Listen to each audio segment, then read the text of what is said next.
ಈ ಕಿಡ್ನಿ ವೈಫಲ್ಯತೆ ಸಹಜವಾಗಿ ಯಾರ್ಯಾರಿಗೆಲ್ಲ ಈ ಒಂದು ಸಮಸ್ಯೆಗಳು ಕಂಡು ಬರುತ್ತೆ, ಕಾರಣಗಳು ಏನೇನೆಲ್ಲ ಇರೋದು? Problem is diabetes. ಇದಕ್ಕೆ 35-40% person prone to chronic kidney disease. Kidney ಸಮಸ್ಯೆಯಿಂದ ಬಳಲ್ತಾ ಇರೋರಿಗೆ ಯಾವ ರೀತಿ ಆಹಾರ ತಗೊಳ್ತಾರೆ? ಒಂದು ಊಟಕ್ಕೆ 1 ಗ್ರಾಮ್ ಸಾಲ್ಟ್. ಕಿಡ್ನಿವರೆಗೆ ಸೊಪ್ಪು, ಅದು ಅಲೋಪತಿಕ್ ಸೈನ್ಸ್ ಅಲ್ಲಿ ಸೊಪ್ಪು ತಿನ್ನಬಾರ್ದು. First of all guardians patient non patient ಆದ್ರೆ ತಿನ್ನಕ್ಕಾಗುತ್ತೆ ಅಂತ ಅಂದ್ಕೊಂಡು ಅಡಿಗೆ ಮಾಡ್ಬೇಕು. ಏನೋ ಪೇಷಂಟ್ ಆಗಿದ್ದಾರೆ ಅಂತ ಬೇಕೋ ಬಿಟ್ಟಿಂಗ್ ಮಾಡ್ಕೊಟ್ರೆ ಅದು ಮಾರ್ಕ್. ಅನ್ನದ್ರಲ್ಲೂ 4% ಇಂಡೈಜೆಸ್ಟಿವ್ ಪ್ರೋಟೀನ್ ಇದೆ, 70% ಕಾರ್ಬೋಹೈಡ್ರೇಟ್ಸ್, ಶುಗರ್ಸ್ ಇದೆ. ರೊಟ್ಟಿನಲ್ಲೂ 70% ಕಾರ್ಬೋಹೈಡ್ರೇಟ್ಸ್. ಅದು ಕರಗಲ್ಲ. ನಿಮ್ ಪ್ರಕಾರ ಡಯಾಲಿಸಿಸ್ ಯಾರಿಗೆ ಬೇಕು, ಯಾವಾಗ ಬೇಕು?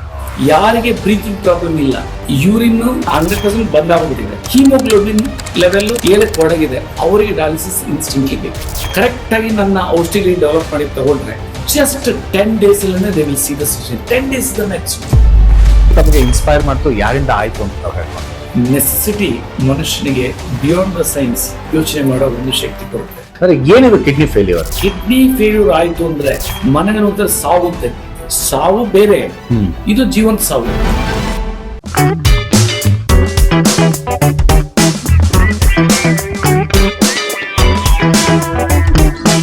ನಮಸ್ಕಾರ. ಸಮಥಿಂಗ್ ಸ್ಪೆಷಲ್ ನ ಈ ಒಂದು ವಿಶೇಷ ಕಾರ್ಯಕ್ರಮದಲ್ಲಿ ಇವತ್ತಿನ ದಿವಸ ನಾವು ಮಾತನಾಡ್ತಾ ಇದ್ದೀವಿ ಕಿಡ್ನಿ ಸಮಸ್ಯೆಗಳ ಬಗ್ಗೆ, ಕಿಡ್ನಿ ವೈಫಲ್ಯತೆಗಳ ಬಗ್ಗೆ. ಇದು ಹೇಗಾಗತ್ತೆ, ಯಾಕಾಗತ್ತೆ, ಎಂಥದ್ದೇ ಸಮಸ್ಯೆಗಳು ಬಂದರೂ ಸಹಿತ ವೈದ್ಯಕೀಯ ಲೋಕ, ವಿಶೇಷವಾಗಿ ಆಯುರ್ವೇದದ ಕ್ಷೇತ್ರದಲ್ಲಿ ಹೊಸ ಹೊಸ ಇನ್ನೋವೇಷನ್ಸ್ ಗಳನ್ನ ಮಾಡೋದ್ರ ಮೂಲಕ, ಹೊಸ ಹೊಸ ಆವಿಷ್ಕಾರಗಳನ್ನ ತರೋದ್ರ ಮೂಲಕ ಮನುಷ್ಯನಲ್ಲಿರುವಂತಹ ಅಥವಾ ಕಿಡ್ನಿ ಸಮಸ್ಯೆಗೆ ಸರಿಪಡಿಸ್ಬೇಕು ಅಂತಾರೆ ಒಂದಿಷ್ಟು ಔಷಧಿಗಳು ಕೂಡ ಬಂದಿದೆ, ಚಿಕಿತ್ಸೆಗಳು ಬಂದಿದೆ. ಅದು ಹೇಗೆ, ಯಾರು ನೀಡುತ್ತಿದ್ದಾರೆ ಅಂತಂದ್ರೆ, ಕಿಡ್ನಿಯಲ್ಲಿ ಸಮಸ್ಯೆಗಳು ಕಂಡು ಬಂತು ಅಂದ್ರೆ ಬಹುತೇಕವಾಗಿ ಎಲ್ಲಾ ಜನರು ಕೂಡ ಫಸ್ಟ್ ಪ್ರಿಫರ್ ಮಾಡೋದು ಮಿರಾಕಲ್ ಡ್ರಿಂಕ್ಸ್ ಕಂಪನಿಗೆ. ಅದು ವಿಶೇಷವಾಗಿ ಡಾಕ್ಟರ್ ರಾಜು ಅವರ ಆವಿಷ್ಕಾರದಲ್ಲಿ ಬಂದಿರುವಂತಹ ಈ ಒಂದು ಚಿಕಿತ್ಸೆಗೆ ಯಾವ ರೀತಿ ಸಹಾಯ ಆಗ್ತದೆ, ಜನಸಾಮಾನ್ಯರು ಹೇಗೆ ಕಿಡ್ನಿ ಸಮಸ್ಯೆಯಿಂದ ಬಳಲ್ತಾ ಇದ್ರೆ ಆಚೆ ಬರಬಹುದು ಅನ್ನೋದ್ರ ಬಗ್ಗೆ ಇವತ್ತಿನ ದಿವಸ ನಾವು ಮಾತಾಡ್ತಾ ಇದೀವಿ. ಮೊದಲನೇದಾಗಿ ರಾಜು ಸರ್, ಕಾರ್ಯಕ್ರಮಕ್ಕೆ ಆತ್ಮೀಯವಾದಂತ ಸ್ವಾಗತ. ನಮಸ್ಕಾರ. ನಮಸ್ಕಾರ ಸರ್. ಹೇಳಿ ಸರ್, ತಾವು IAS ಅಧಿಕಾರಿಗಳಾಗಿದ್ರೆ, ಹಲವಾರು ಕ್ಷೇತ್ರಗಳಲ್ಲಿ ಕೆಲಸಗಳನ್ನ ಮಾಡಿದ್ರಿ, ಸಮಾಜಮುಖಿ ಕೆಲಸಗಳನ್ನ ಮಾಡಿದ್ರಿ, ಹುದ್ದೆಯಲ್ಲಿ ಇದ್ರು ಸಹಿತ. ಆದ್ರೆ ನೀವು IAS ಅಧಿಕಾರಿ ಆಗಿದ್ರು ಸಹಿತ ಹೆಚ್ಚಿನ ಒಲವು ತಮಗೆ ಆರೋಗ್ಯದ ಕ್ಷೇತ್ರದಲ್ಲಿ ಇತ್ತು. ಹೇಗೆ ಇದು ತಮಗೆ ಇನ್ಸ್ಪೈರ್ ಮಾಡ್ತು, ಯಾರಿಂದ ಆಯ್ತು ಅಂತ ತಾವು ಹೇಳ್ಬೋದು? ಬೇಸಿಕಲಿ ನಾನು ಹೇಳ್ತೀನಿ, ನೆಸೆಸಿಟಿ ಮನುಷ್ಯನಿಗೆ ಬಿಯಾಂಡ್ ದ ಸೈನ್ಸ್ ಯೋಚನೆ ಮಾಡೋ ಒಂದು ಶಕ್ತಿ ಕೊಡುತ್ತೆ. ನನಗೆ ರೊಮ್ಯಾಟೈಡ್ ಆರ್ಥರೈಟಿಸ್ ಪ್ರಾಬ್ಲಮ್ ಇತ್ತು. 73 ನಲ್ಲಿ ಪೆರಿಡಲ್ ಇಂಜೆಕ್ಷನ್ ಕೊಡ್ತಾ ಇದ್ರು. ಆ ನೋವು ಅದರಿಂದ ದೂರ ಬರಬೇಕು ಅಂತ ಆಲ್ಟರ್ನೇಟಿವ್ ನೋಡ್ತಾ ಇದ್ದೆ. 81ರಲ್ಲಿ ಮೆಡಿಸಿನಲ್ ಪ್ಲಾಂಟೇಶನ್ ಕೋರ್ಸ್ ಇತ್ತು ನಮಗೆ. ಅಗ್ರಿಕಲ್ಚರ್ ಸೈನ್ಸ್ ಅಲ್ಲಿ ಓದ್ತಾ ಇದ್ದಾಗ 3rd ಇಯರ್ ಗ್ರಾಜುಯೇಷನ್ ಅಲ್ಲಿ ನನ್ನ ಮೇಲೆ ಎಕ್ಸ್ಪೆರಿಮೆಂಟ್ ಮಾಡ್ಕೊಂಡು ಸಕ್ಸಸ್ ಆಯ್ತು. ಪ್ಯಾಷನ್ ಬಂತು. ಈ passion it is not years, more than 3.5 decade or 4 decade we can say. ಅದು ನಮ್ಮ ಅಪ್ಪನು ಕಿಡ್ನಿ ಫೇಲ್ಯೂರ್ ಆಯ್ತು. ನೆಕ್ಸ್ಟ್ ಒಳ್ಳೆ ಎಪಿಸೋಡ್. ಅವ್ರಿಗೆ ಗಿಫ್ಟ್ ಆಗಿ ಕಿಡ್ನಿ ಫೇಲ್ಯೂರ್ ಆಗಿ ಡಯಾಲಿಸಿಸ್ ಇಲ್ಲ ಅಂದ್ರೆ ಇವತ್ತು ವರ್ಲ್ಡ್ಗೆ ಎವಿಡೆನ್ಸ್ ಬೇಸ್ಡ್ ಕಿಡ್ನಿ ರಿಜುವಿನೇಷನ್ ಮಾಡಬಹುದು, ಡಯಾಲಿಸಿಸ್ ಹೊರತರಬಹುದು ಅಂತ ನಾನು ಇದೊಂದು ಮಾಡುವಂತ ಶಕ್ತಿ ದೇವ್ರಬಹುದು ಅಂತ ಹೇಳಿ. ಅಂದ್ರೆ ಈಗಿನ ದಿನಮಾನಗಳಲ್ಲಿ ಹೋಗ್ತಾರೆ, ಕಾಯಿಲೆಗಳು ಸರ್ವೇ ಸಾಮಾನ್ಯವಾಗಿ ಬಂದೇ ಬರುತ್ತೆ. ಹೆಚ್ಚಿನ ಜನಗಳು ಪದ ಉಪಯೋಗಿಸೋದೇನಂದ್ರೆ ಕಿಡ್ನಿ ಫೇಲ್ಯೂರ್ ಆಗಿದೆ ಅಂತ ಹೇಳ್ತಾರೆ. ಅಂದ್ರೆ ಏನಿದು ಕಿಡ್ನಿ ಫೇಲ್ಯೂರ್? ಕೇಳಿರ್ಲಿ, ಅದ್ರದ್ದು ಒಂದು ನಾನು ಯಾವಾಗ್ಲೂ ಮಾತಾಡೋ ಹೊತ್ತಿನಲ್ಲಿ ಕಂಪ್ಯಾರಿಸನ್ ಮಾಡ್ತೀನಿ. ಅದ್ ಹೇಳ್ಬಾರ್ದು, ಹೇಳ್ತೀನಿ. ಈಗ ಅದೆಲ್ಲ ಸ್ಲಾಟ್ ಹೌಸಸ್ ಎಲ್ಲ ಬಂದ್ ಮಾಡ್ಬಿಟ್ಟಿದ್ದಾರೆ. ನಾವು ಚಿಕ್ಕ ಮಕ್ಕಳಲ್ಲಿದ್ದಾಗ ಕುರಿ ಕುಯ್ತಾ ಇದ್ರು, ಪಾಪ ಇನ್ನೊಂದು ಕುರಿ ನೋಡ್ತಾ ಇತ್ತು. ಆ ನೋಡೋ ಹೊತ್ತಿನಲ್ಲಿ ಪಾಪ ಅದಕ್ಕೆ ಎಷ್ಟು ನೋವು ಆಗ್ತದಂದ್ರೆ ಅದು ಸ್ಪಂದ್ಸ್ ನಮ್ಗೆ ಗೊತ್ತಾಗಲ್ಲ, ಅದಕ್ಕೆ ಗೊತ್ತು. ಸೇಮ್ ಟೈಮ್ ಕಿಡ್ನಿ ಫೇಲ್ಯೂರ್ ಆಯ್ತು ಅಂದ್ರೆ ಮನೆಗೆ ಸಾವು ಇದ್ದೈತಿ. ಯಾಕೆಂತಂದ್ರೆ ಒಂದು ವಯಸ್ಸಾಗಿತ್ತು ಅಂದ್ರೆ ಎಲ್ಲಾ ಮಕ್ಕಳು ಎಲ್ಲೆಲ್ಲೋ ಕೆಲಸ ಮಾಡ್ತಾ ಇರ್ತಾರೆ. ಯಾರು ಡಯಾಲಿಸಿಸ್ ಕರ್ಕೊಂಡು ಹೋಗ್ಬೇಕು, ಯಾರು ಡಯಾಲಿಸಿಸ್ ಕರ್ಕೊಂಡು ಹೋಗ್ಬೇಕು, ಕರೆಕ್ಟ್. ಅದು ದೊಡ್ಡ ಪ್ರಾಬ್ಲಮ್. ಒಂದು ವೇಳೆ ಬ್ರೆಡ್ ವಿನ್ನರ್ ಅಂದ್ರೆ ಮನೆಯಲ್ಲಿ ಅವ್ರು ಕೂಲಿ ಮಾಡಿ ಅಥವಾ ಏನೋ ಕೆಲಸ ಮಾಡಿ ಊಟಕ್ಕೆ ತರ್ತಾ ಇದ್ರು ಅಂದ್ರೆ ಅವ್ರಿಗೆ ಏನಾದ್ರು ಡಯಾಲಿಸಿಸ್ ಬಂತು ಅಂದ್ರೆ ಆ ಫ್ಯಾಮಿಲಿ ಏನ್ ಗತಿ ಆಗುತ್ತೆ. ಸತ್ತೋಯ್ತು ಅಂದ್ರೆ ಅದು ಸಾವು ಅನ್ನೋದು ಸತ್ಯ. ಒಂದು 3 days to 10 days ಅಲ್ಲಿ ಮರ್ತ್ಬಿಡ್ತಾರೆ. ಒಂದು ಹುಡುಗಿ ಬಾರಿ ಚೆನ್ನಾಗಿ ಹೇಳಿದ್ರು, ಯಾಕಂದ್ರೆ ಅವ್ರ ಅಪ್ಪನ ಸ್ವಲ್ಪ ಬೆಣ್ಣೆತ್ಲಿ ಅಂತ ಬದಿದ ಜೊತೆನಲ್ಲಿ, ಯಾಕಂದ್ರೆ ಸರಿ ಅವರಪ್ಪ ಮೂತಿನ ಎಟ್ಕಿಟ್ಕೊಡ್ತಾ ಇರಲಿಲ್ಲ, ಹೇಳಿದ ಮಾತು ಕೇಳ್ತಾ ಇರ್ಲಿಲ್ಲ. ಸೊ ಆವಾಗ ನಾನಂದೆ, ಸತ್ರೆ 1 ತಿಂಗಳು ಮರ್ತೋಗ್ತಾರಮ್ಮ ಅಂತಂದೆ. ಎಲ್ಲಿ ಸರ್ 3 ದಿನಕ್ಕೆ ಮರ್ತೋಗ್ತಾರೆ, ಯಾರಾದ್ರೂ ಅಪ್ಪ ಅಮ್ಮ ಸತ್ರೆ ಆಮೇಲೆ ಮಾಮೂಲಿ ಆಗೋದು. ಸೊ ಆ ರೀತಿ ಸಾವು ಬೇರೆ, ಇದು ಜೀವಂತ ಸಾವು. ಇದು ಡಯಾಲಿಸಿಸ್ ಹೋಗ್ಬೇಕು, ಈಗಂತೂ ಫ್ರೀ ಡಯಾಲಿಸಿಸ್ ಸಿಗುತ್ತೆ. ಆ ಫ್ರೀ ಡಯಾಲಿಸಿಸ್ ಅಂದ್ರೆ ಪ್ರಾಣ ಹೋಗ್ತದೆ, ಉಳಿಸಿರ್ತಾರೆ ಅಷ್ಟೇ ಪ್ರಾಣ, ಬಟ್ ಯಾವ ಕೆಲಸಕ್ಕೂ ಯೋಗ್ಯತೆ ಇರಲ್ಲ. ಬರೀ ಡಯಾಲಿಸಿಸ್ ಮಾಡಿಸ್ಬೇಕು. ಅದ್ರ ಮೇಲೆ ಕೆಲವರು ಮಿಸ್ಗೈಡ್ ಮಾಡ್ತಾರೆ, ಚೆನ್ನಾಗಿ ತಿನ್ರಿ ತಾಕತ್ ಬರ್ಲಿ ಅಂತಾರೆ. ಆ ತಿಂದಾಗ ಏನಾಗುತ್ತೆ, ಹಿಮೋಗ್ಲೋಬಿನ್ ಡೌನ್ ಆಗುತ್ತೆ, ಮತ್ತೆ ಹಿಮೋಗ್ಲೋಬಿನ್ ಇಂಜೆಕ್ಷನ್ಸ್ ಕೊಡ್ಬೇಕು, ಅದಕ್ಕೆ 1000 ರೂಪಾಯಿ ಖರ್ಚು. ಯಾವ ಪ್ರಿಕೇರಿಯಸ್ ಕಂಡೀಷನ್ ಇರ್ತಾರಂದ್ರೆ ಪಾಪ ಆ ಫ್ಯಾಮಿಲೀಸ್ ಅನ್ಥಿಂಕಬಲ್. ಇದು ನಮ್ಮ ಅಪ್ಪನಿಗಾದಾಗ, ನಾನು ಬೀಯಿಂಗ್ ಅನ್ನ ಸಣ್ಣ IAS ಆಫೀಸರು, ನನ್ನ ತಂಗಿ KS, ತಮ್ಮನು KS ಎಲ್ಲ ಇದ್ದೂ ನಮಗೆ ಪ್ರಾಬ್ಲಮ್ ಏನಾಯ್ತು, ಹೆಂಗಪ್ಪ ಏನು. ಆದ್ಮೇಲೆ ಫಾದರ್, ನಾನೇನ್ ದೊಡ್ಡ ಮಗ, ಹೈ ಅಟ್ಯಾಚ್ಮೆಂಟ್, ಫ್ರೆಂಡ್ ಇದ್ದಾಗಿದ್ರು. ಸೊ ಆವಾಗ ಅನಿಸ್ತು, ಹಂಗಿದ್ರು ಅನುಭವ ಇತ್ತು. ಕರೆಕ್ಟ್. ಅದು 2008 ಆಗಿತ್ತು. ಯಾಕೆ ಬಿಯಾಂಡ್ ದ ಸೈನ್ಸ್ ಇವ್ರನ್ನ ಸೇವ್ ಮಾಡಬಾರ್ದು, ಡಯಾಲಿಸಿಸ್ ಯಾಕೆ ಮುಕ್ತಿ ಮಾಡಬಾರ್ದು ಅಂತ ಮೈಂಡಿಗೆ ಬಂತು. ಫಸ್ಟ್ ಕ್ವಶನ್ ಕೇಳಿದೆ. ಇಲ್ಲೇ ಕೊಲಂಬಿಯಾ ಏಷ್ಯಾ ಹಾಸ್ಪಿಟಲ್ ಅವರು ಟ್ರೀಟ್ಮೆಂಟ್ ತಗೊಂಡ್ರೆ ಡಾಕ್ಟರ್ ಸುಂದರ್ ಅಂತಿದ್ರು, ವಂಡರ್ಫುಲ್ ಪರ್ಸನ್. ನಾನು ಕೇಳಿದೆ, ಏನ್ ಡಾಕ್ಟ್ರೆ ಇದಕ್ಕೆ ಏನೂ ಇಲ್ಲ, ಒಳ್ಳೆ ವಿಜ್ಞಾನ, ಡಯಾಲಿಸಿಸ್ ಇಲ್ಲ ಅಂದ್ರೆ ಬದುಕಕ್ಕಾಗಲ್ಲ, 76 ಏಜು, ಟ್ರಾನ್ಸ್ಪ್ಲಾಂಟ್ ಮಾಡಿದ್ರು ಬದುಕೋದು ಕಷ್ಟ ಅಂತ, ಇಲ್ಲೂ 4 ವರ್ಷ ಅಲ್ಲೂ 4 ವರ್ಷ ಅಂತಂದ್ಮೇಲೆ ಇದು ಹೆಂಗೆ ನಮ್ಮಪ್ಪ ನೋಡಿಸ್ಬೋದು, ಯಾಕಿಲ್ಲ ಇದಕ್ಕೆ ಸೈನ್ಸ್ ಅಂದಾಗ ಅವರು ಬಾರಿ ಚೆನ್ನಾಗಿ ಹೇಳಿದ್ರು. ಯು ಪ್ರೆಸ್ಯೂಮ್ ದಟ್ ಆಕ್ಸಿಡೆಂಟ್ ಆಗಿದೆ, ಬ್ಲೀಡಿಂಗ್ ಆಗ್ತಾ ಇದೆ, ಬ್ಲೀಡಿಂಗ್ ಸ್ಟಾಪ್ ಮಾಡಕ್ ನಮ್ಮ ಹತ್ರ ಯಾವುದು ಇದಿಲ್ಲ, ಏನೋ ಸೊಲ್ಯೂಷನ್ಸ್. ಆ ವೇಳೆ ನಾನು ಸೆಲ್ ರೀಜನರೇಷನ್ ಪ್ರೋಸೆಸ್ ಬಗ್ಗೆ ಯೋಚನೆ ಮಾಡಿದೆ. Today I have done it. Right. ಈಗ ವರ್ಲ್ಡ್ ಹೇಳುತ್ತೆ ಮೆಡಿಕಲ್ ಸೈನ್ಸ್, ನೆಫ್ರಾನ್ಸ್ ರೀಜನರೇಟ್ ಆಗಲ್ಲ ಅಂತ. ನಾನು ಹೇಳುತ್ತೆ ಆಗುತ್ತೆ ಅಂತ. ನೀವು ಕ್ವಶನ್ ಕೇಳ್ತೀರಿ, ಹೆಂಗಾಗುತ್ತೆ, ಹೆಂಗ್ ಹೇಳ್ತೀರಿ? ಒಂದು ಫಿಸಿಕಲ್ ಪ್ಯಾರಾಮೀಟರ್ಸ್, ಬ್ಲಾಕಿಶ್ ಕಲರ್ ಆಗುತ್ತೆ, ಫೇಸ್ ಕ್ಲಿಯರ್ ಆಗ್ತದೆ, ಯೂರಿನ್ ಫ್ಲೋ ಹೆಚ್ಚಾಗುತ್ತೆ, ಹಿಮೋಗ್ಲೋಬಿನ್ ಇಂಪ್ರೂವ್ ಆಗುತ್ತೆ, ಕ್ರಿಯೇಟಿನಿನ್ ಡೌನ್ ಆಗುತ್ತೆ, ಯೂರಿಕ್ ಆಸಿಡ್ ಎಲ್ಲ ಇದಾಗುತ್ತೆ. ನೆಕ್ಸ್ಟ್ ನೀವು ಸ್ವಲ್ಪ ತರಳೆ ಇರ್ಬೋದು ಅಂತ ಇಟ್ಕೊಳ್ಳೋಣ. ನಿಮಗೆ ರೋಗ ಬಂದಿಲ್ಲ, ರೋಗ ಬಲ್ದಿರೋರಿಗೆ ಅವೆಲ್ಲ ತಲೆ ಕ್ವಶನ್. ರೋಗ ಬಂದವರು ಏನೋ ಈ ಸಿಕ್ಸರ್ ಸಾಕು ಇದು ಮಾಡ್ತಾರೆ. ಅದಂಗೆ ನೀವು ಸತ್ಯಾಪನ ಮಾಡ್ತೀರಿ. How you are going to ascertain it technically. Have you taken ಏನೋ tissue through biopsy and have you tested? ಹಾಗಾಗಿ ನೀವು ಕ್ವಶನ್ ಕೇಳ್ತೀರಿ, ಹೆಂಗ್ blood circulation. Best example is diabetic ulcer. Diabetic ulcer ಆಯ್ತು ಅಂದ್ರೆ ವರ್ಲ್ಡ್ ಅಲ್ಲಿ ಒಂದೇ ವಿಜ್ಞಾನ ಇರೋದು ಆಂಪಿಟೇಷನ್. ಯಾಕೆ ಅದನ್ನ ಡಯಾಬಿಟಿಕ್ ಅಲ್ಸರ್ ಆಯ್ತು ಅಂದ್ರೆ ಅನರೋಬಿಕ್ ಕಂಡೀಷನ್ ಅಲ್ಲಿ ಒಂದು ಬ್ಯಾಕ್ಟೀರಿಯಾಸ್ ಇದೆ, most dangerous bacterias called clostridium perfringens ಅಂತ. ಅವು ಫಾಸ್ಟ್ ಆಗಿ ತಿನ್ಕೊಂಡ್ಬಂದಿರ್ತವೆ ಶರೀರನ. ಅದು ಆಂಪಿಟೇಷನ್ ಇಮಿಡಿಯೇಟ್ಲಿ ಮಾಡ್ತಾರೆ. ಯಾಕೆ ಇದು ಆಂಟಿಬಯೋಟಿಕ್ಸ್ ಎಲ್ಲ ಆಗಲ್ಲ? ಆಂಟಿಬಯೋಟಿಕ್ಸ್ ಕಿಲ್ ಮಾಡ್ಬೋದು. ಯಾಕೆಂದ್ರೆ ಆಂಟಿಬಯೋಟಿಕ್ ಹೋಗೋದು ಬ್ಲಡ್ ವೆಸಲ್ಸ್ ಮುಖಾಂತರ, ಬ್ಲಡ್ ಸರ್ಕ್ಯುಲೇಷನ್ಸ್ ಮುಖಾಂತರ. ಅಲ್ಲಿ ಏನ್ ಸೆಲ್ಯುಲರ್ ಲೆವೆಲ್ ಇದೆ ಡೆಡ್ ಟಿಶ್ಯೂನಲ್ಲಿ totally blood circulation system cut off ಆಗ್ತೈತೆ. ಇದು ಹೋಗಲ್ಲ. ಸೊ ನ್ಯಾಚುರಲಿ ಸರಿ ಹೋಗಲ್ಲ.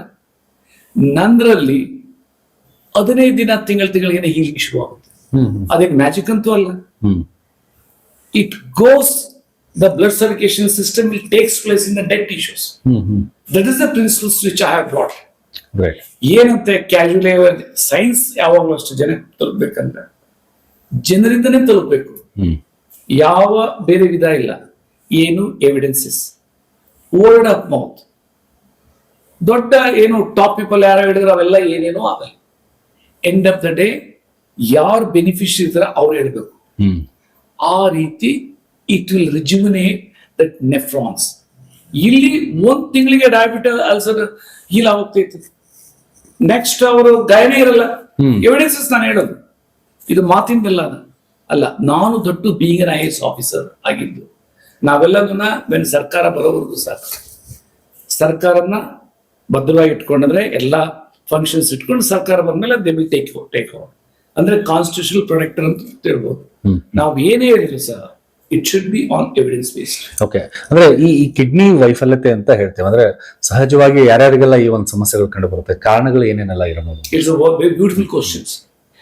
The biggest problem is diabetes. ಇದಕ್ಕೆ ಒಂದು ಇದೆ ಆರ್ಗನೈಸೇಷನ್, ಇಂಟರ್ನ್ಯಾಷನಲ್ ಡಯಾಬಿಟಿಕ್ ಫೆಡರೇಷನ್ ಅಂತ ಬ್ರೂಸೆಲ್ಸ್ ಅಲ್ಲಿ.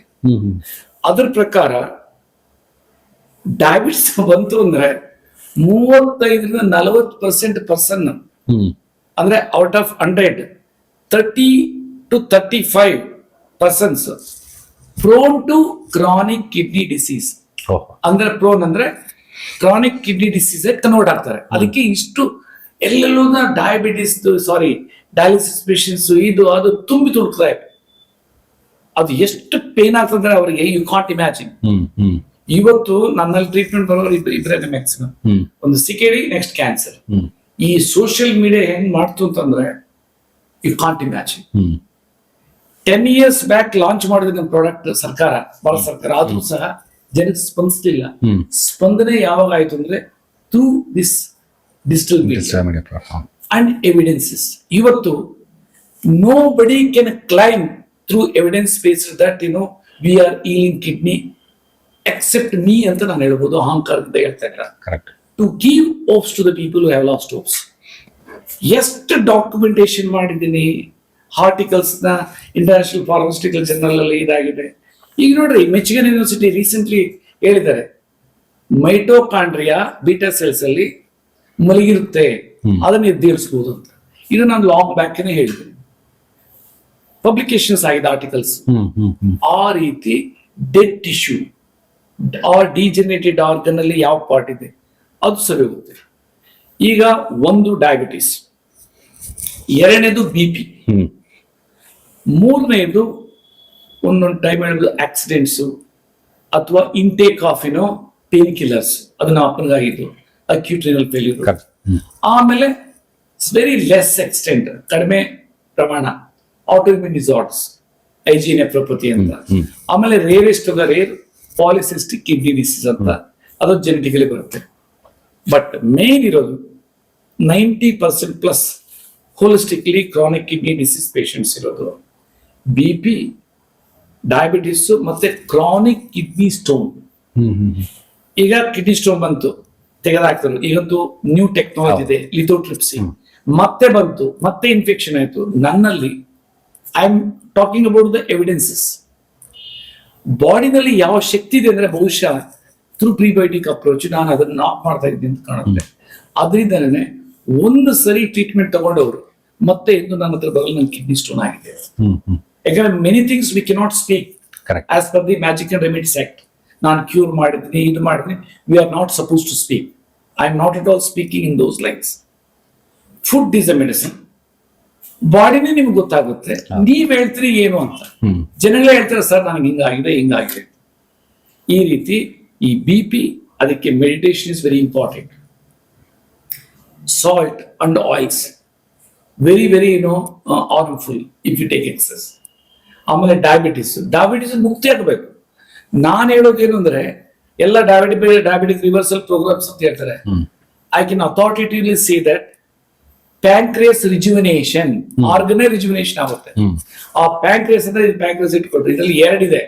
ಒಂದು ಎಕ್ಸೋಕ್ರೈನ್ ಗ್ಲ್ಯಾಂಡ್. ಆ ಎಕ್ಸೋಕ್ರೈನ್ ಅಂದ್ರೆ ಆಚೆದು ಗ್ಲ್ಯಾಂಡ್, ಅದು ಡೈಜೆಸ್ಟಿವ್ ಎನ್ಸೈಮ್ಸ್ ನ ಇದು ಮಾಡುತ್ತೆ, ಮೇಂಟೈನ್ ಮಾಡುತ್ತೆ. ಎಂಡೋಕ್ರೈನ್ ಗ್ಲ್ಯಾಂಡ್ ಅದು ಬೀಟಾ ಸೆಲ್ಸ್. ಇವತ್ತು ವರ್ಲ್ಡ್ ಅಲ್ಲಿ ಆ ಒಂದು ಎಂಡೋಕ್ರೈನ್ ಗ್ಲ್ಯಾಂಡ್ಸ್ ಗೆ ಸೊಲ್ಯೂಷನ್ಸ್ ಇದೆ ಮ್ಯಾನೇಜ್ ಮಾಡೋದಕ್ಕೆ ಥ್ರೂ ಮೆಡಿಕೇಶನ್ಸ್, ಇನ್ಸುಲಿನ್ ಅಂತೆ, ಟ್ಯಾಬ್ಲೆಟ್ಸ್ ಮುಖಾಂತರ ಎಲ್ಲದನ್ನ. ಅದು end up with the chronic kidney disease some time.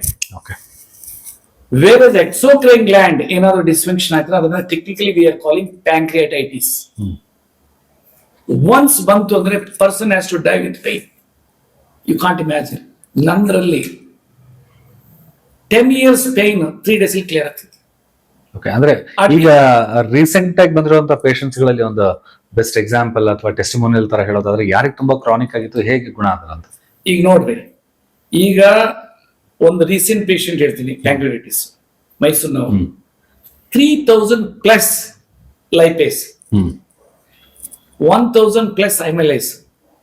10 days ಆದ್ಮೇಲೆ ಚೆಕ್ ಮಾಡತ್ತಿರ್ತಾರೆ ಅಂತವ್ರಿಗೆ ನಂಬರ್ ಕೊಡ್ತೀನಿ. ಎಕ್ಸ್ಟ್ರೀಮ್ ಎಂಡ್ ಸ್ಟೇಜ್ ಬರೋದು. You can't imagine. Just 10 days ಅಲ್ಲಿ ರಿಪೋರ್ಟ್ ಕಳಿಸಿದ್ರು. ಇಟ್ಸ್ 98. ಇದು ಯಾವುದು amylase 98.5 lipase. You cannot imagine. It's all documented. Similarly, in this chronic kidney disease, hundreds and hundreds of patients. ಈಗ ನನ್ನಲ್ಲಿ ಮ್ಯಾಕ್ಸಿಮಮ್ 1 month ಪೇಷಂಟ್ ನಾನು ಇದು ಏನೋ ಡಾಕ್ಯುಮೆಂಟ್ ತಗೊಳಕಾಗೋದು. ಯಾಕೆಂದ್ರೆ ನನ್ನನ್ನು ಭೇಟಿ ಮಾಡ್ಬೇಕಂದ್ರೆ people are waiting for 3 hours to 9 hours. ನಮ್ಮ ಡಾಕ್ಟರ್ಸ್ ಇರ್ತಾರೆ, ಅವರು ಟೆಸ್ಟ್ ಮೂನಿ ಅವೆಲ್ಲ ತಗೊಳ್ಳಲ್ಲ. ಪಾಪ ಟ್ರೀಟ್ ಮಾಡ್ತಾರೆ, ಅವರಿಗೆ ಪೇಷಂಟ್ ಜಾಸ್ತಿ ಇರ್ತಾರೆ. ನನಗೆ ಗೊತ್ತಿಲ್ಲ ನನ್ನ ಪ್ಯಾಷನ್. ನನ್ನ ಡೇಟ್ ಕೊಟ್ಟೆ ಅಂದ್ರೆ ಮಾರ್ನಿಂಗ್ 10 o'clock ಇಂದ ರಾತ್ರಿ 9-9:30 ಇರ್ತೀನಿ. ವೀಕ್ಲಿ 1 day ಅಥವಾ 2 days ನಾನು ಪಬ್ಲಿಕ್ ಕೊಡ್ತೇನೆ. ಆ ಡಾಕ್ಯುಮೆಂಟ್ ಎಲ್ಲ 1 month ಡಾಕ್ಯುಮೆಂಟ್ ನಾನು ಮ್ಯಾಕ್ಸಿಮಮ್ ತಗೊಳ್ಳೋದು. ನೆಕ್ಸ್ಟ್ ಮಂತ್ ಅವ್ರು ಚೆನ್ನಾಗಿರ್ತಾರೆ, ಬರೋದಿಲ್ಲ. ಒಬ್ಬರು ಹೇಳ್ತೀನಿ, his name is some Christian Peter ಮತ್ತೆ something. Is a 43-year-old. Last year he has taken the treatment in the month of November. Engineer. ಈ ಸರಿ ಒಂದು ಇಬ್ಬರು ಕರ್ಕೊಂಡು ಬಂದಿದ್ರು. ಮಾತಾಡ್ತಾ ಸಡನ್ ಆಗಿ ಒಬ್ಬರು ಕ್ಯಾನ್ಸರ್ ಪೇಷಂಟ್, ಇನ್ನೊಬ್ರು ಹೈ ಡಯಾಬಿಟಿಸ್ ಪೇಷಂಟ್. ಸೊ ನಾನು ಸರ್ ನನಗೆ ಚೆನ್ನಾಗಾಯ್ತು, ಅದಕ್ಕೆ ನನ್ನ ಫ್ರೆಂಡ್ಸ್ ಇವೆಲ್ಲ ಇಂಜಿನಿಯರ್ಸ್, ಮೈಸೂರು ಈ ಕಡೆ ಎಲ್ಲ ಇದ್ದಾರೆ, ನಾನು ಬ್ಯಾಂಗ್ಳೂರ್ ಅಂತ. ಸೊ ಆಮೇಲೆ ನಾನು ನಿಮ್ಗೆ ಏನಾಗಿತ್ತು ಸರ್, ನನಗೆ ಬ್ಯಾಕ್ ಪೇನ್ ಇತ್ತು, ಎನಾರ್ಮಸ್ ಪೇನ್ ಇತ್ತು. ಇಮಿಡಿಯೇಟ್ಲಿ ಗೂಗಲ್ಗೆ ಹೋದೆ, ಎಲ್ಲ ಗೊತ್ತಾಯ್ತು, ಇದು ಕಿಡ್ನಿ ಪ್ರಾಬ್ಲಮ್ ಅಂತ ಗೊತ್ತಾಯ್ತು. ಆಮೇಲೆ ಆಯುರ್ವೇದಕ್ಕೆ ಹೋದೆ, ಯಾವುದು ಆಯುರ್ವೇದ ನನಗೆ ಸ್ಯಾಟಿಸ್ಫ್ಯಾಕ್ಷನ್ ಆಗಿಲ್ಲ. ನಿಮ್ಮದೇನೋ ಬರ್ತಾ ಸೋಷಿಯಲ್ ಮೀಡಿಯಾ ಎಲ್ಲ ನೋಡ್ಬಿಟ್ಟೆ, ಡಾಕ್ಯುಮೆಂಟ್ಸು ಅದು ಇದು ಎಲ್ಲ. ನಾನು ನಿಮ್ಮ ಹತ್ರ ಬಂದೆ, ನೀವು ಹೇಳಿದ್ರೆ ನನ್ನ ನೆನಪಿಲ್ಲ, ನಾನು 1000 ಜನ ನೋಡ್ತೀನಿ, ನನ್ನ ನೆನಪಿರೋದಿಲ್ಲ. ನೀವು ಹೇಳಿದ್ರೆ 1 ತಿಂಗಳು ನಾರ್ಮಲ್ ಆಗುತ್ತೆ ಅಂತ. 1.26 creatinine, EGFR rate, estimated glomerular filtration rate was 76. ನಾನು ಹೇಳಿದಂತೆ 1 ತಿಂಗಳಿಗೆ ನಾರ್ಮಲ್ ಆಗುತ್ತೆ. Just after 1 month he got tested. ಅದು creatinine reduce to 0.90 and EGFR rate increased to 90+. 1 ತಿಂಗಳು, ಇನ್ನೊಂದು ತಿಂಗಳು ತಗೊಂಡು ಆಮೇಲೆ ಮುಗೀತು, ತಗೊಂಡೇ ಇಲ್ಲ. ಬಾಡಿನಲ್ಲಿ ಅಂತ ಶಕ್ತಿ ಇದೆ, ಆರ್ಗನೈಸೇಷನ್ ಇಷ್ಟ. ಅದಕ್ಕೆ ಈಗ ಶಾರ್ಟ್ಲಿ ಒಬ್ರು ಮಹಾನ್ರು ನನಗೆ ಇದು ಕೊಡ್ತಾ ಇದ್ದಾರೆ, ಏನು ಯಾವುದು ರೆಸಾರ್ಟ್, ವಂಡರ್ಫುಲ್ ಥಿಕ್ ಫಾರೆಸ್ಟ್ ಅಲ್ಲಿ ಇದೆ in Belgaum district, near Khanapur. ಆ ಕಡೆಗೆ 72 kilometers from new airport from Goa, 40 kilometers from ಇದು. ಅದರಲ್ಲಿ organ rejuvenation wellness centre first time in the history of world ಅದನ್ನು ತಗೊಂಡ್ಬರ್ತಾ ಇದೆ. ಆಬ್ಜೆಕ್ಟಿವ್ ಏನು, we should give hopes to the people who have lost hopes. ಇದರಲ್ಲಿ ಯಾವ ರೀತಿ ಅಂದ್ರೆ nobody can say that I am having evidences if at all any others are saying that I am reversing kidney functions. So many people are there in Ayurveda also directly rejected by the Karnataka government, then commissioner Ayush. ಅದಕ್ಕೆ ಈಗ present chief secretary Shalini madam ಅವರು ಪಾಪ she has taken so much interest. Rajiv Gandhi ಇದಕ್ಕೆ ಕಳಿಸಿದ್ರು. ಅವರು sir ಇದು related to AYUSH ಕಳಿಸ್ತಾ ಇಲ್ಲ, ಇದು ಶೇರ್ ಮಾಡ್ಕೊಳ್ಳೇಬೇಕು. ಯಾಕಂದ್ರೆ ನಿಮಗೆ ಕ್ವಶನ್ಸ್ ಆನ್ಸರ್ ಮಾಡ್ಬೇಕಲ್ಲ. ದಾವೇನ್ ಕಮಿಷನ್ ಸರ್ ನೀವೇ ನೋಡಿ, ನಾವು ಇದಕ್ಕೆ ಟ್ರೀಟ್ಮೆಂಟೇ ಮಾಡಲ್ಲ ಅಂದ್ರೆ nowhere in the country Ayurveda medical colleges ಇದನ್ನ ಅಕ್ಸೆಪ್ಟ್ ಮಾಡಲ್ಲ, ಪೇಷಂಟ್ಸ್ ನ accept allopathy. So naturally clinical trial ಹೆಂಗ್ ಮಾಡಕ್ಕಾಗ್ತೈತೆ? ಸೊ ಡೈರೆಕ್ಟ್ ಆಗಿ ಹೇಳಿದ್ರು. ಈಗ ಕ್ಲಿನಿಕಲ್ ಟ್ರಯಲ್ ಬಗ್ಗೆ ವೆರಿ ಕ್ಲಿಯರ್ ಆಗಿ ಹೇಳ್ತೀನಿ, ಎಷ್ಟು ಜನಕ್ಕೆ ಸ್ಪಂದಿಸಬೇಕು. WHO ಹೇಳುತ್ತೆ, in chronic kidney diseases you should not do clinical trials in 2 arm studies. 2 arms ಅಂದ್ರೆ ಒಬ್ಬರಿಗೆ ಪ್ಲಾಸಿಬೋ ಔಷಧಿ ಕೊಡಲ್ಲ, ನೀರು ಕೊಡೋದು, ಇನ್ನೊಬ್ಬರಿಗೆ ಔಷಧಿ ಕೊಡೋದು, ಅವ್ರು ಸತ್ತೋಗ್ತಾರೆ. How you can ethically you can support this 2 arms? Full study ಮಾಡಿದೆ, ಕೆಲವರೆಲ್ಲ ಹುಚ್ಚು ನಂಗೆ ಹೇಳಕ್ಕೆ ಇರೋದು.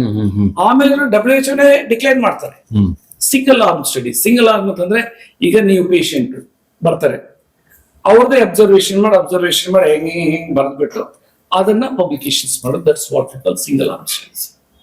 ಇದು ಆ ರೀತಿ ಪವರ್ಫುಲ್ ಇದೆ. ಓಕೆ, ಈಗ ನಮ್ಗೆ ಕ್ವಶನ್ ಕೇಳಿ, ನಿಮ್ ಪ್ರಕಾರ ಡಯಾಲಿಸಿಸ್ ಯಾವ ಬೇಕು?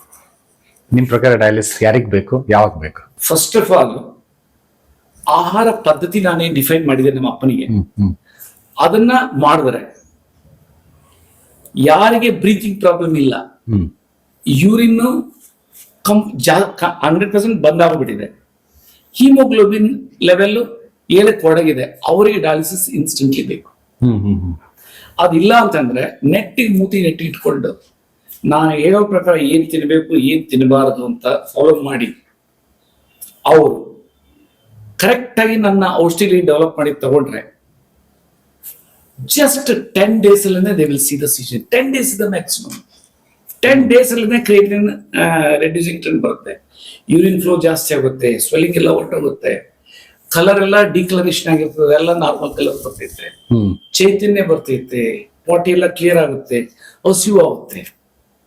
ಈ ರೀತಿ ಅವ್ರು ಕಾಣ್ಬೋದು. ಒಂದೊಂದು ವಾರಕ್ಕೆ ಚೆಕ್ ಮಾಡ್ಕೊಳ್ಳಿ. ಓಕೆ, ಅಂದ್ರೆ ಈ ಕಿಡ್ನಿ ಸಮಸ್ಯೆಯಿಂದ ಬಳಲ್ತಾ ಇರೋರು, ಅಂದ್ರೆ ಅವ್ರ ಆಹಾರ ಪದ್ಧತಿ, ಅಂದ್ರೆ ತಾವು ಹೇಳ್ತಾ ಇದ್ರಿ ಆಹಾರವೇ ಔಷಧಿ ಅಂತ ತಾವು ಹೇಳ್ತಾ ಇದ್ರಿ, ಆಹಾರವೇ ಔಷಧಿ ಅನ್ನೋದಾಯ್ತಾರೆ ಕಿಡ್ನಿ ಸಮಸ್ಯೆಯಿಂದ ಬಳಲ್ತಾ ಇರೋರಿಗೆ ಯಾವ ರೀತಿ ಆಹಾರ ತಗೊಂಡ್ರೆ ಒಳ್ಳೆಯದು? ಒಂದು ದ ಮೋಸ್ಟ್ ಇಂಪಾರ್ಟೆಂಟ್, ಒಂದು ಊಟಕ್ಕೆ 1 ಗ್ರಾಮು ಸಾಲ್ಟ್ ಇರಬೇಕು, ಅದನ್ನ ನೆನ್ಪಿಟ್ಕೊಳ್ಬೇಕು. ಎರಡನೇದು, ಕಿಡ್ನಿವರೆಗೆ ಸೊಪ್ಪು ಮಹಾಮೃತ. ಅದು ಅಲೋಪತಿಕ್ ಸೈನ್ಸ್ ಅಲ್ಲಿ ಸೊಪ್ಪು ತಿನ್ನಬಾರ್ದು ಅಂತ ಹೇಳ್ತಾರೆ. ಅವ್ರು ಹೇಳೋದು ಸತ್ಯನೇನೆ, ಬಟ್ ಯಾವ ರೀತಿ ಮಾಡ್ಬೇಕು ಅನ್ನೋದು important.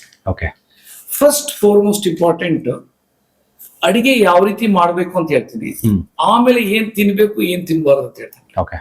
First of all guardians patient ಅನ್ನ ನಾನ್ ಪೇಷಂಟ್ ಆದ್ರೆ ಅದು ತಿನ್ನಕ್ಕಾಗುತ್ತೆ ಅಂತ ಅಂದ್ಕೊಂಡು ಅಡಿಗೆ ಮಾಡ್ಬೇಕು. ಏನೋ ಪೇಷಂಟ್ ಆಗಿದ್ದಾರೆ ಅಂತ ಬೇಕೋ ಪಿಟ್ಟಿಂಗ್ ಮಾಡ್ಕೊಟ್ರೆ ಪಾಪ ಅವರ ಅನ್ನನೋ ರೊಟ್ಟಿನೋ ಮಜ್ಜಿಗೆಲ್ ತಿಂತಾರೆ, ಅದು ಮಾರ್ಕ. ಅನ್ನದ್ರಲ್ಲೂ 4% ಇಂಡೈಜೆಸ್ಟಿವ್ ಪ್ರೋಟೀನ್ ಇದೆ, 70% ಕಾರ್ಬೋಹೈಡ್ರೇಟ್ ಶುಗರ್ಸ್ ಇದೆ. ರೊಟ್ಟಿನಲ್ಲೂ 13% ಇಂಡೈಜೆಸ್ಟಿವ್ ಪ್ರೋಟೀನ್, ಆಮೇಲೆ 70% ಕಾರ್ಬೋಹೈಡ್ರೇಟ್ಸ್, ಅದು ಕರಗಲ್ಲ. ಆದ್ರಿಂದ ಅಡಿಗೆ ಮಾಡೋ ಹೊತ್ತಿನಲ್ಲಿ ಬ್ಯೂಟಿಫುಲ್ ಆಗಿ ಅಡಿಗೆ ಮಾಡ್ಬೇಕು. ಮನೆಯವರಿಗೆಲ್ಲ ಒಂದೇ ಅಡಿಗೆ ಇರಬೇಕು. ಹೆಂಗೆ ಅಂತಂದ್ರೆ, ಫಸ್ಟ್ ಏನ್ ತಿಂತಾರೋ ಅವರು ಎಲ್ಲಾ ಸೊಪ್ಪುಗಳು ಕಾಳುಗಳು ಎಲ್ಲ ಬಾಯ್ಲ್ ಮಾಡ್ಬಿಟ್ಟು ನೀರು ತೆಗಿಬೇಕು, including potato. Second one is best ಒಗ್ಗರಣೆ ಕೊಡ್ಬೇಕು, ಸಣ್ಣ ಒಗ್ಗರಣೆ. ಒಗ್ಗರಣೆನಲ್ಲಿ ಬಡವ್ರ ಮನೆ ಇದ್ದಂಗೆ ಇರ್ಬೇಕು. ತುಪ್ಪ ಆಗ್ಲಿ, ಬೆಣ್ಣೆ ಆಗ್ಲಿ, ಅಥವಾ ಎಣ್ಣೆ ಆಗ್ಲಿ, ಕೋಕೋನಟ್ ಎಣ್ಣೆ ಆಗ್ಲಿ, 1 ಟೀ ಸ್ಪೂನ್ ಅರ್ಧ ಟೀ ಸ್ಪೂನ್ ಇಡೀ ಮನೆಗೆ ಆ ಒಗ್ಗರಣೆ ಕೊಟ್ಟು ಎಲ್ಲ ಯೂಸ್ ಮಾಡ್ಬೇಕು. ಟೊಮೆಟೊ, ಹುಣಸೆ ಹಣ್ಣು, ಎಲ್ಲ ಮಸಾಲೂ ಯೂಸ್ ಮಾಡ್ಬೇಕು.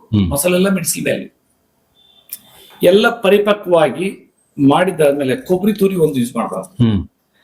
ದೆನ್ ಅದನ್ನ ನಾವು ಬೇಯಿಸಿ ಏನೇ ಬಿಸಾಕಿದ್ವಿ, ಇದು ನೀರು ಬಿಸಾಕಿ ಮಾಡಿ ಇಟ್ಕೊಂಡಿದ್ವಿ, ಅದಕ್ಕೆ ಬೆರೆಸ್ಬಿಟ್ಟು ಹದವಾಗಿ ಬೇಯಿಸಿ ಫೈನಲ್ ಸ್ಟೇಜ್ ಉಪ್ಪು ಹಾಕೋ ಟೈಮ್ನಲ್ಲಿ ಪೇಷಂಟ್ಗೆ ಎಷ್ಟು ಬೇಕು ಇಟ್ಕೊಳ್ಬೇಕು.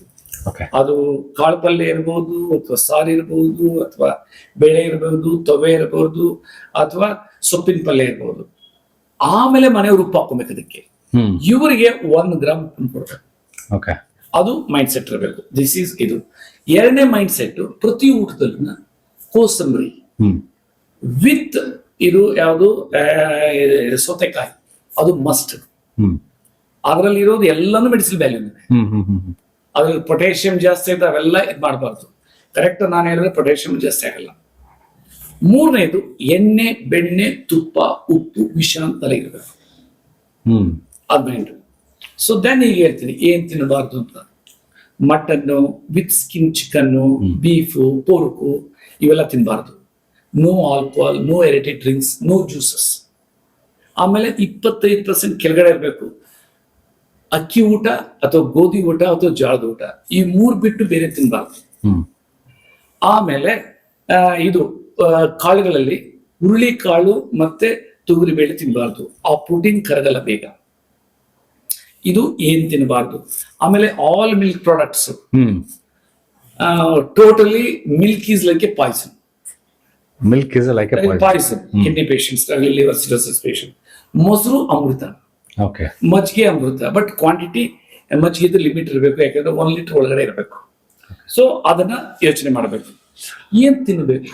ಓಕೆ ಸರ್, ಇದ್ರ ಜೊತೆಗೆ ಇನ್ನೊಂದೇನಂದ್ರೆ ಈ ಕಿಡ್ನಿ ಸಿಂಪ್ಟಮ್ಸ್ ಗಳು ಅಂದ್ರೆ ಪ್ರಾಬ್ಲಮ್ ಇದೆ ಅಂತ ಕಂಡುಹಿಡಿದ ಅಂತಂದ್ರೆ ಹೇಗೆ ಅಂದ್ರೆ ಯಾರ್ಯಾರೆಲ್ಲ, ಯಾಕಂದ್ರೆ ಕೆಲವೊಂದ್ಸರಿ ಗೊತ್ತಾಗಲ್ಲ, ಲಾಸ್ಟ್ ಮಿನಿಟ್ ಅಲ್ಲಿ ಒಂದು ಕಿಡ್ನಿ ತೀರಾ ಒಂದು ವೈಫಲ್ಯಕ್ಕೆ ಬಂದಿರುವಂತ ಸಮಯದಲ್ಲಿ ಆಗೋಕಿನ ಮುಂಚೆ ಸ್ಮಾಲ್ ಸಿಂಪ್ಟಮ್ಸ್ ಗಳು ಬಂತಾರೆ, ಇದು ಕಿಡ್ನಿ ಪ್ರಾಬ್ಲಮ್ ಅಂತ ಹೆಂಗ್ ಕಂಡಿರೋ. ಫಸ್ಟ್ ಈಗ ಇದನ್ನ ಫಿನಿಶ್ ಮಾಡಿದ್ವಿ, ಏನ್ ತಿನ್ಬೇಕಂತ 60% ಮೇಲೆ ಸೊಪ್ಪಿನ ಪಲ್ಯ ತರಕಾರಿ ಪಲ್ಯ ತಿನ್ಬೇಕು.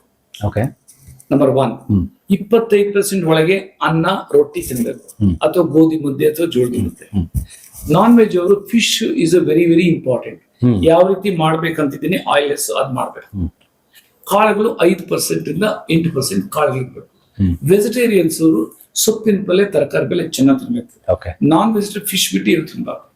ಸೊ ಈ ಪ್ರಿನ್ಸಿಪಲ್ಸ್ ಇಟ್ಕೊಂಡ್ಬಿಟ್ರೆ ಅವ್ರಿಗೆ ಯಾವ ರೀತಿ ರಿಸಲ್ಟ್ಸ್ ಬರ್ತದೆ ಅಂತ ಹೇಳಕ್ಕಾಗಲ್ಲ. ಒಂದ್ ಸಣ್ಣ ಎಕ್ಸಾಂಪಲ್ ಇದೆ, ಯಾವ ಡಯಾಲಿಸಿಸ್ ಬೇಕು ಅಂತ ಹೇಳ್ತಲ್ಲ, ಅದ್ರ ಪ್ರಕಾರ ಒಬ್ರು ಬಂದ್ರು, ಏನೋ ಮಗ, ಸರ್ ನನ್ನ ತಂಗಿ ಡಾಕ್ಟರ್, ಸೊ ನಿಮ್ಮ ಹತ್ರ ಮಾತಾಡ್ಬೇಕಂತಿದ್ದಾರೆ, ನಮ್ಮಪ್ಪ ಡಯಾಲಿಸಿಸ್ ಅಲ್ಲಿದ್ದಾರೆ, is disable to for walking, 83 ವರ್ಷ ಅಂತ. ಆಯ್ತು, ಕನೆಕ್ಟ್ ಮಾಡ್ರಿ ಅಂದ್ರೆ ಅವ್ರ ಮಗಳ ಹತ್ರ ಮಾಡಿದ್ರೆ, ಅವ್ರ ಮಗಳಿಗೆ she is really great doctor. ಒಂದೇ ಕ್ವಶನ್, ಸರ್ ನಿಮ್ ಪ್ರಕಾರ ಯಾವ ಬೇಕು ಡಯಾಲಿಸಿಸ್? ಅದೇ ನಾನು ಪ್ರಿನ್ಸಿಪಲ್ಸ್ ಹೇಳಿದ್ನಿ, ಬ್ರೀತಿಂಗ್ ಪ್ರಾಬ್ಲಮ್ ಇರಬಾರ್ದು, ಯೂರಿನ್ ಬರ್ತಾ ಇರ್ಬೇಕು, ಆಮೇಲೆ ಹಿಮೋಗ್ಲೋಬಿನ್ 7 ಒಳಗಡೆ ಇರ್ಬೇಕು, ಬೇಕಾಗಿಲ್ಲ 3 dialysis. She just taken out our father immediately dialysis. 15 ದಿನಕ್ಕೆ ವಾಕ್ ಮಾಡಕ್ಕೆ ಎಲ್ಲ ಪ್ಯಾರಾಮೀಟರ್ಸ್ ಇರ್ಬೋದು. ಆ ರೀತಿ ನಾನು ಮಾಡಿದ ವಿಷಯ.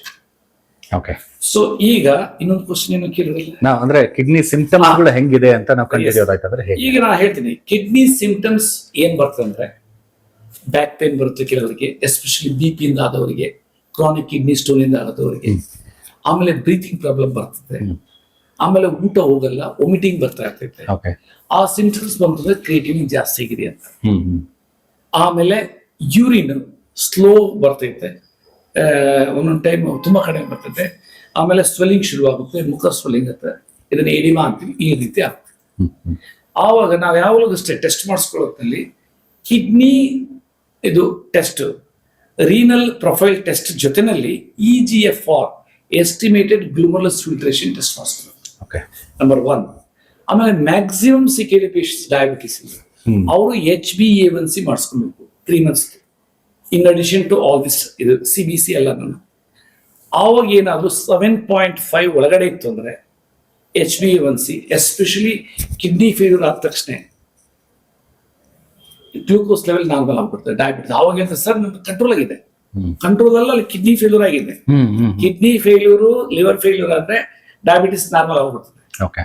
ಆವಾಗ ಏನ್ ಮಾಡ್ತಾರೆ, ಆ ಕಡೆ ಇನ್ಸುಲಿನ್ ತಗೊಳ್ತಾ ಇರ್ತಾರೆ, ಆ ಕಡೆ ಟ್ಯಾಬ್ಲೆಟ್ ತಗೊಳ್ತಾ ಇರ್ತಾರೆ. ಕಿಡ್ನಿ ಬೇರೆ ಫೇಲ್ಯೂರ್ ಆಗಿದೆ, ಇದು HbA1c 6 ಒಳಗಡೆ ಇದೆ, 5.2 5.3 ಇದೆ, ರಾತ್ರಿ ಹೊತ್ತು 30 ಆಗುತ್ತೆ, ರಾತ್ರಿ ಹೊತ್ತು 40 ಆಗುತ್ತೆ. ಶುಗರ್ ಲೆವೆಲ್, ಸ್ವೆಟ್ ಬರುತ್ತೆ, ಇಮಿಡಿಯೇಟ್ಲಿ ಚಾಕ್ಲೇಟ್ ತಿನ್ನೋದು, ಮತ್ತೆ ತಿರುಗಿ ಸ್ವೀಟ್ಸ್ ತಿನ್ನೋದು, ಮತ್ತೆ ರೈಸ್ ಮಾಡ್ಕೊಳ್ಳೋದು, ಇದು ವಿಶಿಯಸ್ ಸರ್ಕಲ್ ಆದಾಗ ಆಗ್ತದೆ.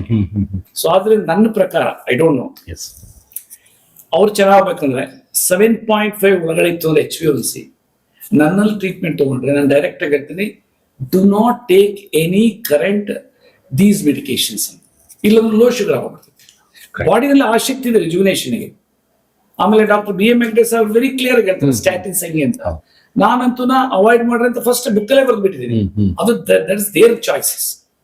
ನಮ್ಮದೇನು ಡ್ಯೂಟಿ, ಏನು ಆಹಾರದಲ್ಲಿ ಯಾವ ಗುಣಗಳಿವೆ, ಯಾವುದನ್ನು ನೀವು ಬಿಡಬಹುದು, ಅದು ಬಿಡೋದು ಅಥವಾ ಇಟ್ಕೊಳ್ಳೋದು, ದಟ್ ಇಸ್ ಅವ್ರ ಧರ್ಮ. ಕರೆಕ್ಟ್.